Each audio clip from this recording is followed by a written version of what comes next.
Hello and welcome. This is All Lit Up with me, Gilly Fogg, head creative at Lighthouse Studios in Kilkenny, Ireland. In this series, we talk to all kinds of people about the spark that lights up their creative work. And in today's episode, we're talking to Ian MacKinnon and Pete Saunders, co-founders of MacKinnon and Saunders, makers of the finest stop-motion puppets in the world, and also producers of their own stop-motion and 2D animated shows.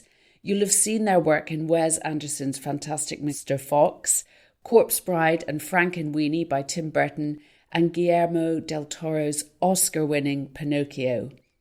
When I spoke to Pete and Ian, the second series of Wednesday had just been released, and we reflected on their long-term collaboration with Tim Burton and why stop motion is an enduring medium that continues to find new fans and new filmmakers who just love to do things one frame at a time.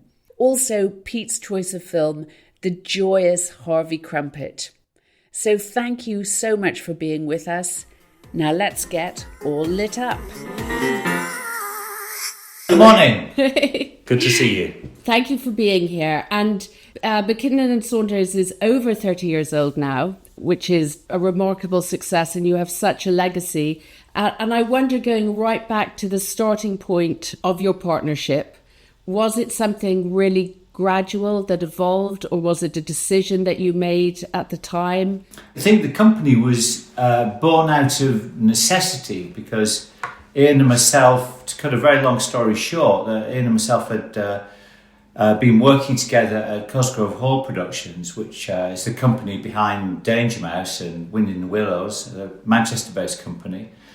And we both lost our job within months of each other as Cosgrove Hall was coming to a closure. It seemed to make sense that if we were going to try and work out as freelancers out in the big bad world, I know that we should maybe join forces and work together. And what we do is very much a team sort of effort. Sort of like, the different artists that we work with, you have to work together as a really tight knit group. So yeah, it's been a fun few decades. It's so interesting to hear you say that, because this is a theme that comes up again and again in our podcast conversations, where, there's a bit of a cult around the auteur and individual creators, but what we're hearing from everyone is people can't go it alone. You really need your collaborators, your trusted colleagues to support you in creating your vision in the good times, but also in surviving in the bad times. So have you felt that in your partnership over the years, that you've supported each other when times have been really quiet or really tough? Yeah, I think we've had many highs and lows as a studio. We've both had kind of issues at times when I was poorly a few years ago, and Ian, took the helm by himself, and vice versa a few years ago. But it's I think it's worked very well. It's a very precarious industry to work in, stop motion, and then to be a niche company that set off as a company specialising in puppets for stop motion. So it was really difficult for the first few years. There was just Ian and myself initially, and then a small group of four. It was only, I think, when we were approached to work on Tim Burton's Mars Attacks that things really started to take off for us. And what's lovely, and some of those initial people, sort of Noel and Chris Keogh and sort of that we work with, we're still working with some of them. It is a team sport. Everyone here still has a sort of a real passion to keep learning. Nothing. Although we're working in one of the oldest forms of animation, stop motion, we don't sit back and just try and do what we've done before. What would be the use in that? So, we try and learn from what we've done before. But then sometimes you've got to open your mind and think, what can we do? What can we do next? What's the next sort of challenge? And especially when 30 years ago people were telling us that stop motion was completely dead. Yeah, I think it's one thing that happened, which has always stuck in my mind, is we'd been in business for a couple of years, and we were making ends meet and we were doing all right. But then Toy Story came out in 1995, and we were still, at the time, we were still based as a company in the Cosgrove Hall building. They let us have a peppercorn rent for whilst we got established on our feet. And they had some visitors who were from the digital side of things, and they said, could they show Mark and Brian, Cosgrove Hall said, can we show them around your workshops? And we said, yes, that's fine. And then this particular person said, you guys will be out of business in 2 years' time. Anyway, the company is still here, still alive and kicking and thriving, I think. So, it has been an odd journey. Stop motion's really, there's been some really bleak times, but then, there's been quite a renaissance. So in the last, would you say, 20 years, like 15 years? I think I think there's just generally, I don't know, people are less, as we move into a world of AI, as we move into a world of, where we're immersed with digital imagery all the time, I think for certain directors, there's less connection. And so anything that they can get back to that connection, anything that having an actor on a set and in a costume and in a real environment or on a set, I know a lot of directors are keen to do that. And I think the same with animation. It's sort of, people are keen to see as much of that world within a setting, and an animator working within that environment. We will use technology, we'll use all of the various sort of things that are there to help us, but they're tools. So I think, we've been very fortunate that, we're not extinct yet, and we've had some really exciting times. Yeah, I think people are going to be really heartened to hear that potted history of being told it's over, but it continues. And I'm lucky enough to have been in your studio, and I'm sure you see on the faces of people all the time who are coming in to your space for the first time that, people sort of dissolve into a childlike wonder, seeing all the miniature and seeing all the real. The amount of craftsmanship, craftswomanship that goes into all of these miniature elements. There's something really human about being in such a tactile environment when there is so much digital imagery around. I've always felt that, the people we employ like getting their hands dirty, as it were, like working with their hands. So, we people who trained in jewellery or painting, sculpting, seamstressing, mould making. There's a whole range of engineering. There's a whole range of skills, practical skills that people here have. But we, as Ian alluded to earlier, we also have people who have got digital skills.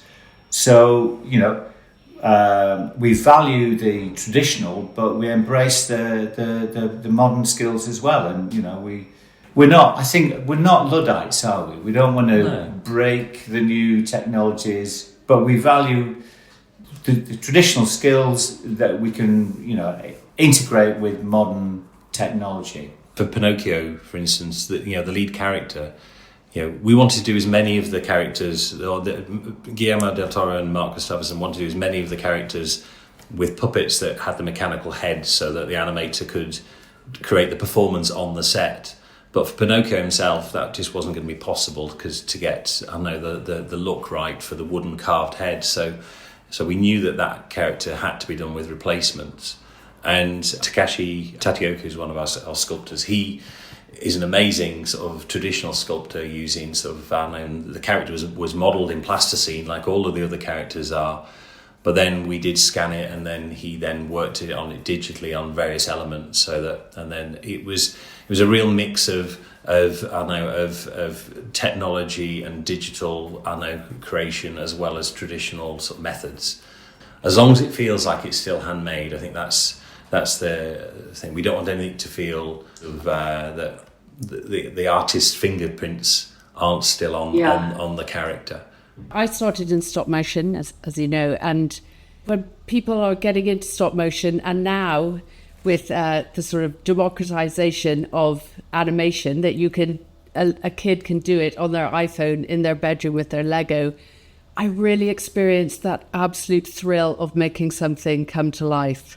Now, you've been working with puppets for years, but do you still get that little shudder of delight when you see your puppets animated and on screen for the first time? The early tests of The Corpse Bride were just incredible. And what the animators did with that puppet in the film is just, it's a leaden, inanimate object. It's made out of steel and ball and socket joints and silicone and foam and fabric and it's like a posable doll. But then put into the hands of the calibre of the animators that they had on The Corpse Bride, they made something quite extraordinary out of that. I mean, we've obviously over the years we've seen many of our characters brought to life, but there was something so delicate and enchanting about the way that character was, the performance that character did. She dancing in the woodlands. She was playing the piano, and she was looking angry, and that you kind of felt that they'd really imbued her with a life and a soul. Would you agree? Yeah. She's probably one of the most difficult characters, I think, that to animate from. Yeah. Because of the dress and the hair and the veil. There's a lot for the animators to deal with. But there was a supervised animator, so Anthony Scott, was working with us actually here in the workshop, sort of testing her whilst I know we were still working on the build for her.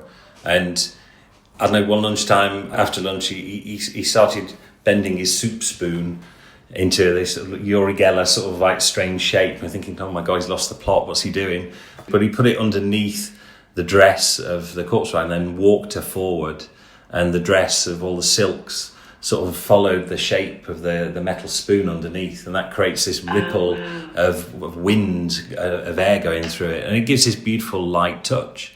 And just figuring that out, we were spending ages thinking about what wires we could put in and everything else, but just something simple as that of actually using a deformer underneath the shape of the fabric was fantastic. Yes.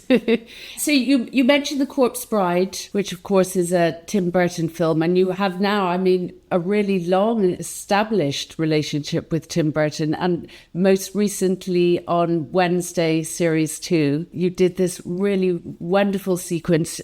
Would you like to tell us a little bit about that? This will be 30 years that we've collaborated with Tim. So, for Mars Attacks, I know Corpse Bride, Frank and Weenie, and then on Beetlejuice.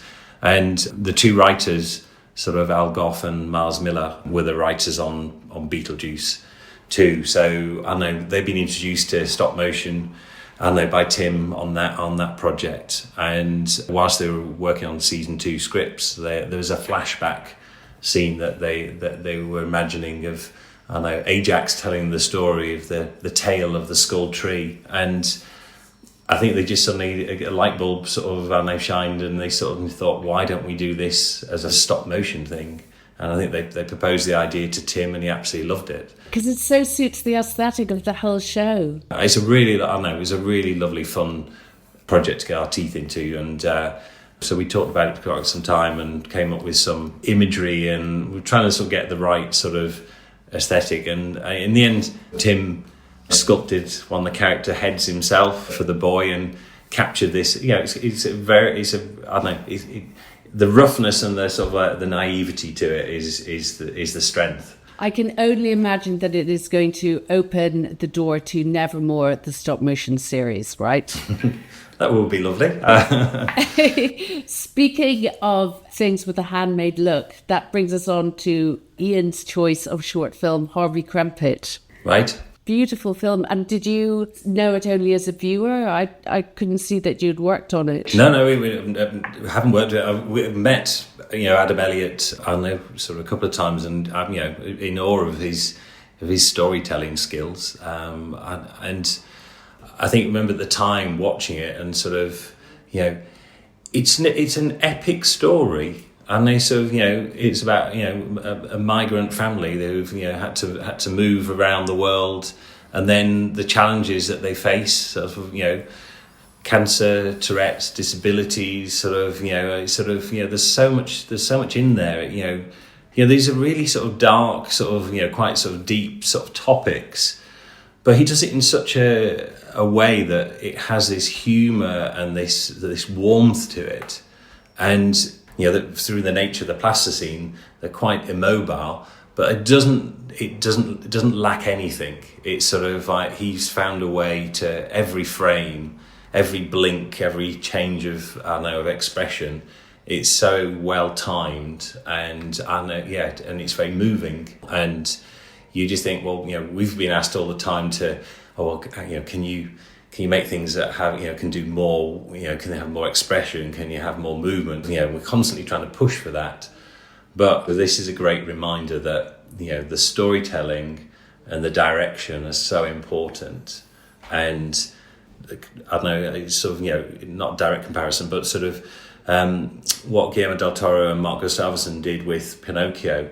There are moments in there that are the scenes in the bedroom with Pinocchio and Geppetto, and very small, intimate scenes, and there's very little happening, but they really punch you in the stomach, and sort of and I think that's a great sort of test of and that's what Adam is so great at, is that I think it's an absolute beautiful piece, and it was, well, hopefully if you hadn't seen it, and if the others haven't seen it, it's good to go back and yeah, absolutely, because that was like over 20 years ago. So the link to the short film is with the podcast. If you haven't seen it, you're in for a treat. And now you can go and look at the whole body of Adam Elliott's work. Max and Mary, Memoir of a Snail. I know there are others. So, and Pete. Yes. You also have a film choice, which I have not seen. So please tell us about it. Yes, the film that I'd like to kind of flag up is a very short film. It's only 4 minutes 30. It's not stop motion. It was made by a South Korean student at the University of South Wales back in 2010. It's called The Mask. And Min Choi, for his graduation film, was supposed to work with a group of other third years, but decided for various reasons that he'd go it alone and do a film all by himself. It's a digital film. It's very simple in styling. It's black and white, but it tells the story of a couple, a woman who's in a wheelchair and her partner who is a boxer. The title, the Mask, is kind of key to what the story is about. It's about how we present ourselves in public or to each other, that we have a mask. What we project to the world and to each other is not necessarily the way that we may be feeling internally.